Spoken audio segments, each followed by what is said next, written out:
గుండెల మీద పడుకున్నప్పుడు అమ్మ నల్లతనాన్ని కానీ, అమ్మ ఎత్తుపళ్ళని కానీ, అమ్మ యొక్క అంద వికారాన్ని కానీ చూడడు. వాడికి ఏమిటి సౌందర్యం? అమ్మతనమే సౌందర్యం. మా అమ్మ పక్కన ఉంటే చాలు, మా అమ్మ గుండెల మీద పడుకుంటే చాలు, మా అమ్మ ఒళ్ళో కూర్చుంటే చాలు, ఏ భయం ఉండదు. అందుకే ప్రపంచంలో మీకు భయరహితమైన స్థితి ఎప్పుడు ఉంటుందో తెలుసా అండి? ఒక్క అమ్మ దగ్గరే ఉంటుంది. ఎందుకని? అమ్మ ఏ త్యాగానికైనా సిద్ధం. మీ అభ్యున్నతి కోసం, మిమ్మల్ని రక్షించడం కోసం ఏ త్యాగమైనా చేసేసి తను మాత్రం పిల్లాన్ని రక్షించుకుంటుంది.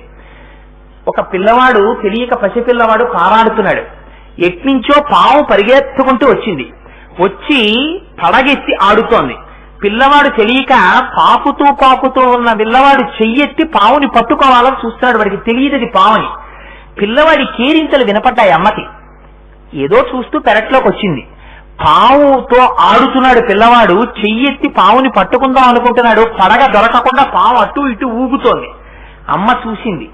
చూసి పిల్లవాడు పావుతో ఆడుకుంటున్నాడని పావుని కొట్టడానికి ఎవరైనా బయటవాణ్ణి తీసుకురావడానికి బయటికి ఎడుతుందా? పరిగెత్తుకొచ్చి పిల్లవాణ్ణి తీసేస్తుందా?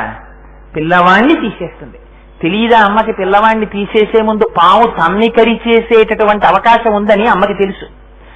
అయినా తను పోయినా పర్వాలేదు, వాడు